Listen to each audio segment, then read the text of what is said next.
오늘 이 저녁에 은혜 나누실 말씀은 고린도후서 9장 10절에서 15절까지 말씀입니다. 우리 신약성경 295면 고린도후서 9장 10절에서 15절까지 말씀입니다. 고린도후서 9장 10절에서 15절까지의 하나님 말씀 우리 한 목소리로 합독하시겠습니다.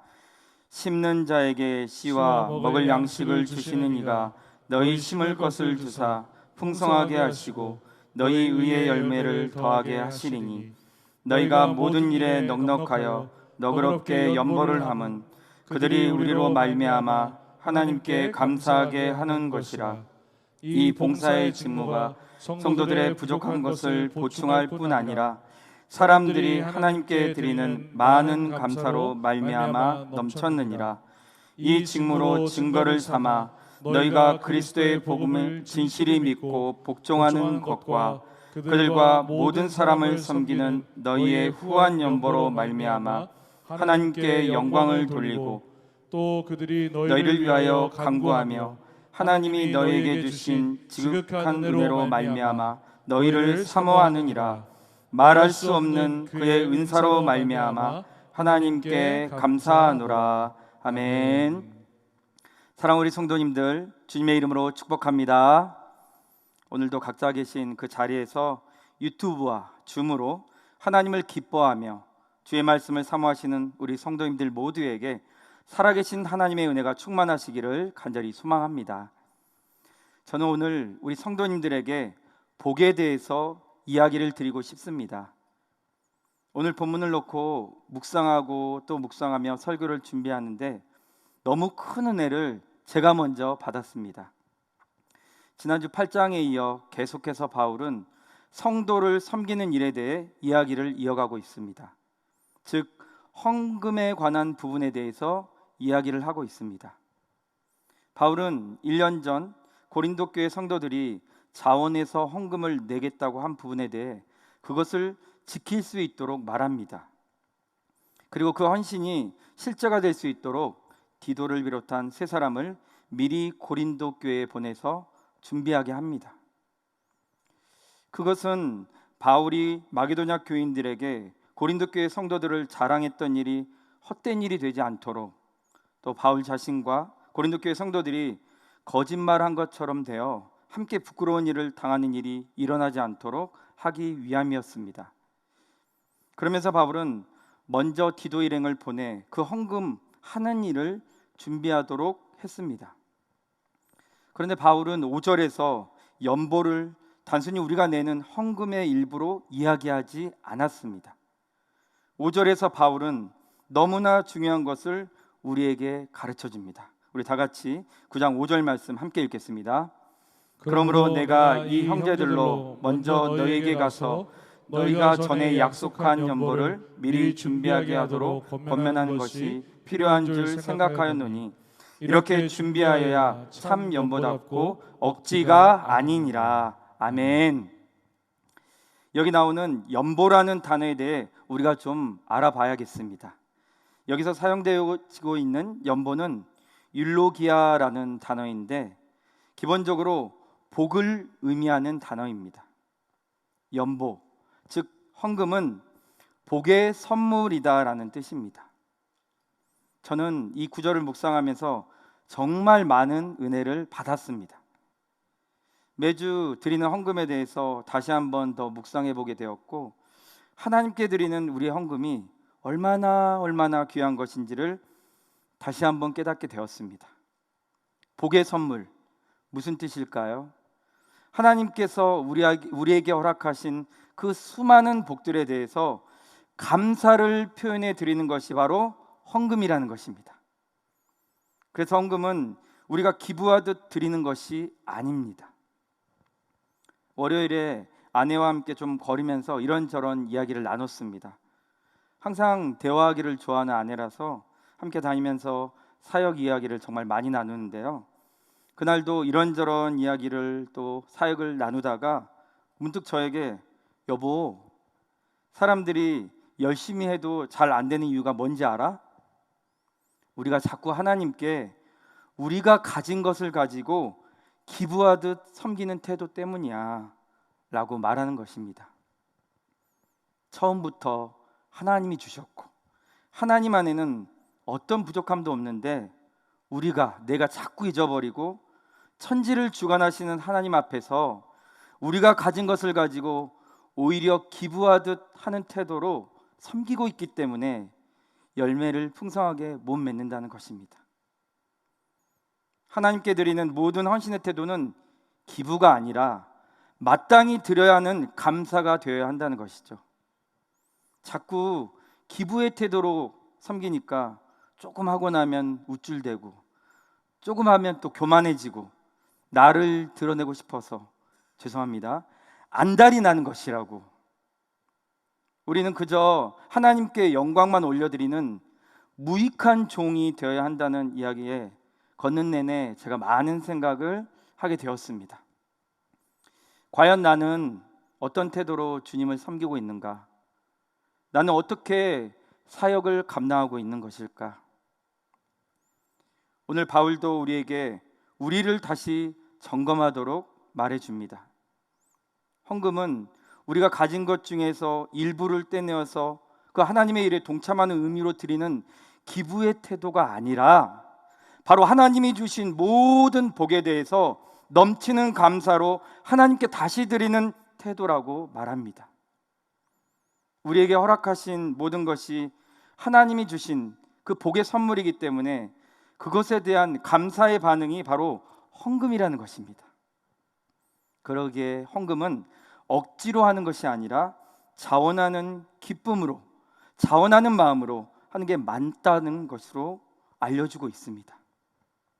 억지로 하는 것은 하나님께 기부하는 태도이겠지만 자원하는 마음은 기쁨으로 우리에게 주신 모든 복을 즐거워하는 태도가 되기 때문입니다. 사랑하는 우리 성도님들, 그러기에 헌금에 대해서 우리는 부담으로 느껴서는 절대로 안 됩니다. 헌금이야말로 하나님이 우리에게 주신 복을 헤아려 보고 세어보는 가장 기쁜 일이고 가장 즐거워하는 일이 되는 것입니다. 저는 설교를 준비하면서 다시 이것을 깨닫게 되니 얼마나 마음이 새로워진지 모르겠습니다. 저희 가정은 매주 토요일마다 헌금을 미리 준비하고 헌금 봉투나 아니 온라인 예배 때에는 입금하기 전에 먼저 준비된 헌금을 위해서 기도를 합니다. 항상 헌금을 위해서 가정에서 함께 기도하고 감사를 올려드린 후 주님께 드립니다. 이 소중한 감사를 잃어버리지 않고 형식적으로 드리는 행위가 되지 않게 하기 위해서입니다.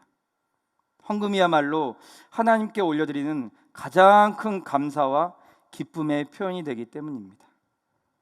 그래서 제가 섬기는 가정사역 2부 보토축 집사님께도 토요일이 되면 항상 주일을 준비하는 밤이 되시라, 헌금도 미리 준비하시고 자녀들과 함께 기도하면서 준비하시라고 말씀드립니다.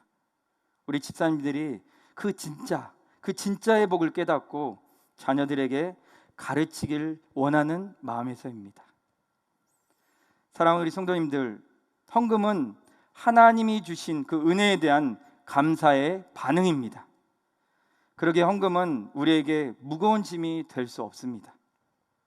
하나님께 은혜를 받은 자라면 우리는 기쁨으로 자원하여 그 모든 은혜에 대한 감사를 표현하는 것이 바로 은혜 받은 자의 책임입니다. 바울은 고린도 교회 교인들, 그 교인들의 헌금이 인색함의 때가 묻은 손 떨리는 돈이 아니라 흔쾌하게 나누는 복의 선물이 되어야 한다는 것을 강조하고 있습니다. 우리는 하나님께 드리는 헌금은 하나님이 주신 모든 복을 다시 나누는 것이라는 사실을 잊어서는 안 되겠습니다. 그래서 헌금은 기쁨이 되어야 합니다. 그러면서 바울은 이미 하나님은 모든 은혜를 우리에게 넘치게 하셔서 항상 모든 일에 넉넉하게 해주시는 분이시라고 말합니다.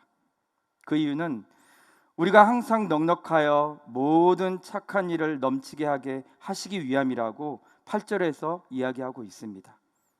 모든 착한 일, 그것은 교회를 섬기고 교회를 통해서 하나님의 사랑이 흘러가 지역과 열방이 살아나는데 힘쓰는 일을 말합니다.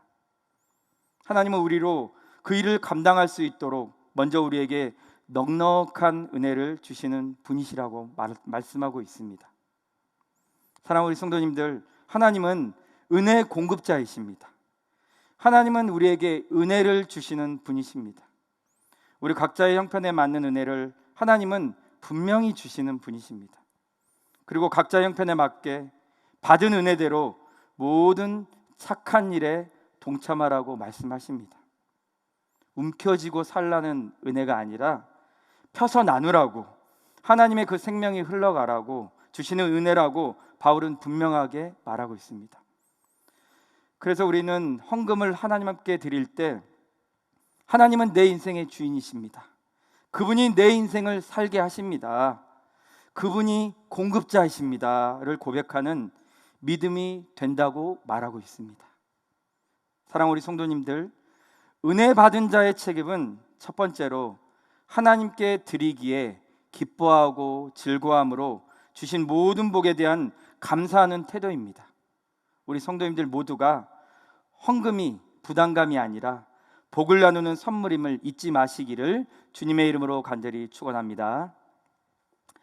바울은 고린도 교회 교인들이 드리는 헌금이 어떤 의미를 가지고 있는지도 나누고 있습니다. 바울은 이 헌금을 이 봉사의 직무라고 부릅니다. 헌금이 가지는 그 두 가지의 성격을 이야기하고 있는데요, 우리 12절 말씀 함께 읽겠습니다. 이 봉사의 직무가 성도들의 부족한 것을 보충할 뿐 아니라 사람들이 하나님께 드리는 많은 감사로 말미암아 넘쳤느니라. 아멘. 헌금의 성격 중 하나는 가난한 성도들의 물질적 필요를 공급하는 것입니다.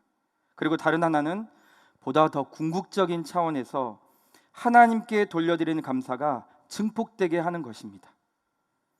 당장 기근을 당한 예루살렘 그 교회 성도들에게 물질적 필요를 공급하는 것은 대단히 중요한 일입니다.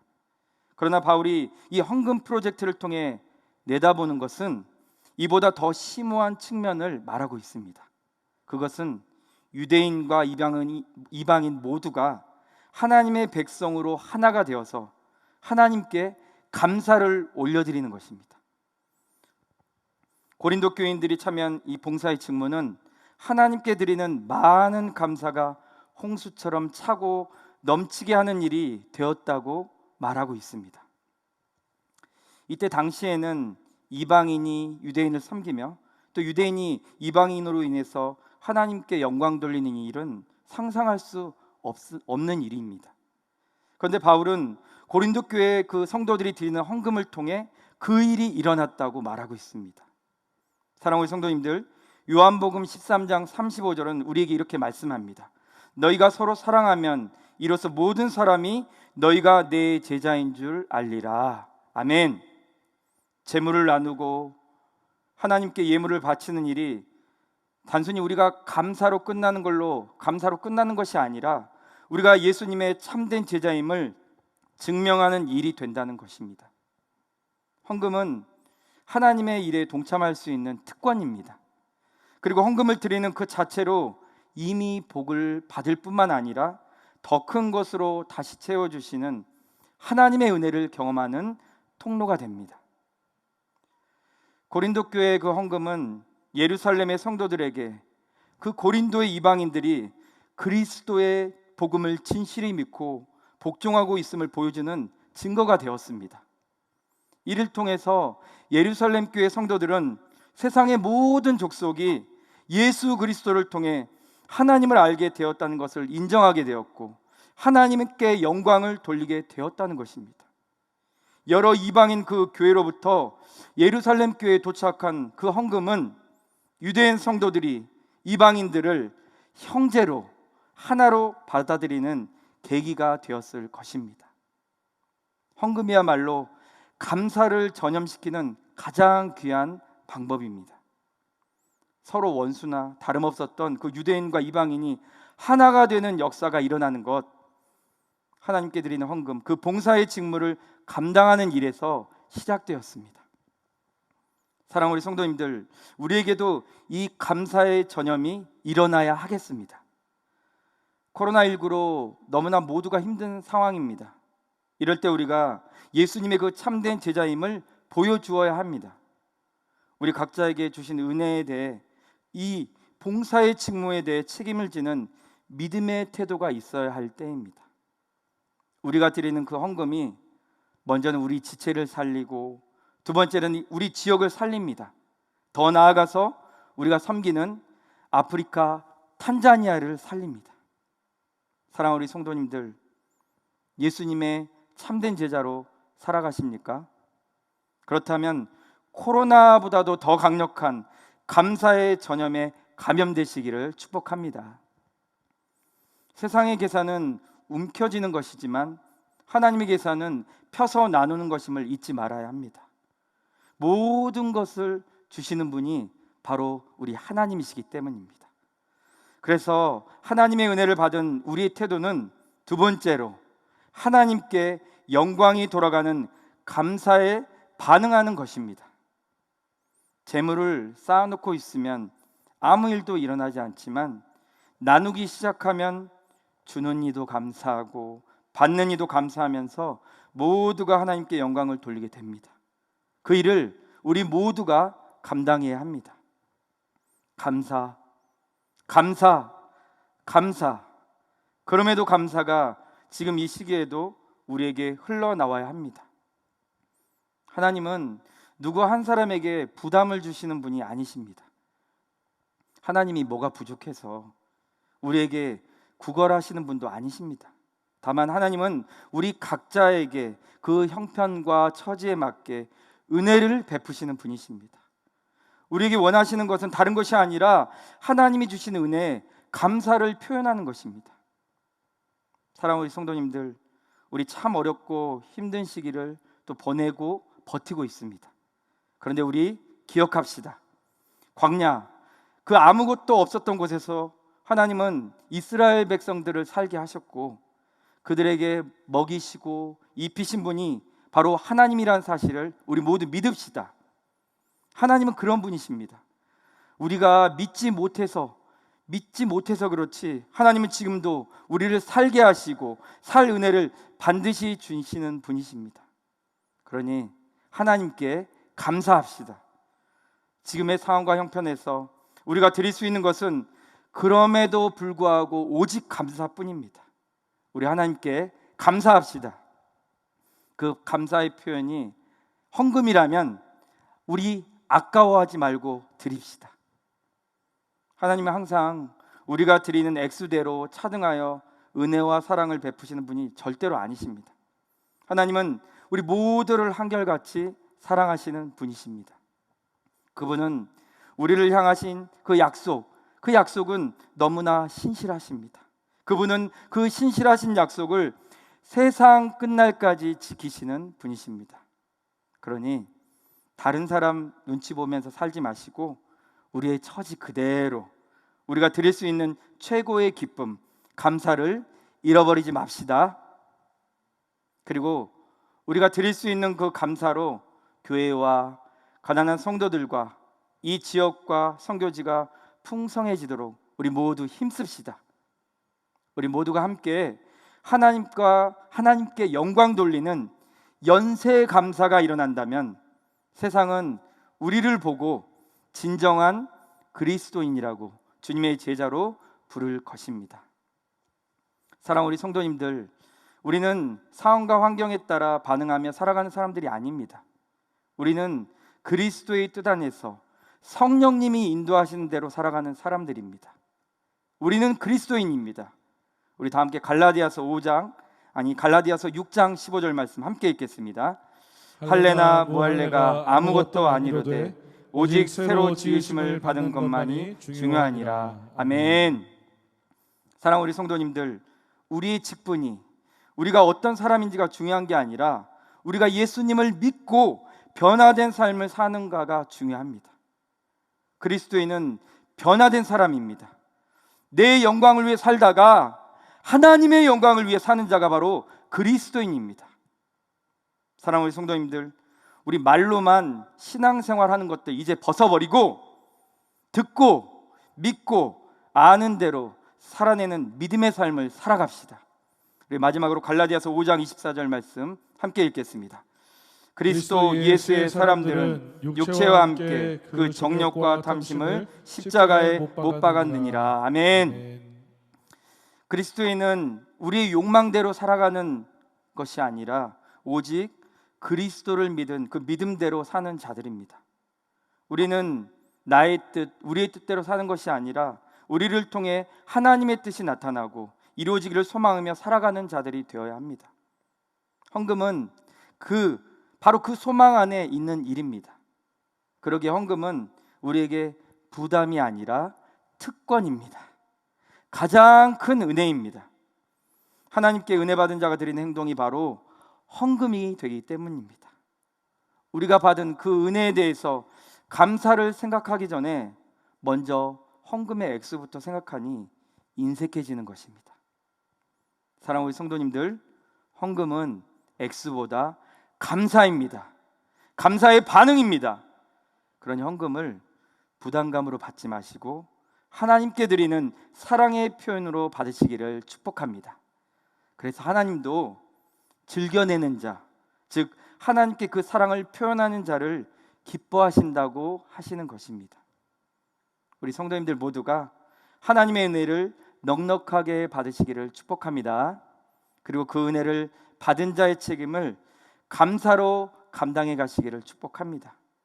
우리 온 성도님들이 정말로 감사에 전념되어서 하나님의 은혜가 우리 교회 위에, 우리 성도님들의 삶 곳곳에 흘러넘치기를 주님의 이름으로 간절히 축원합니다.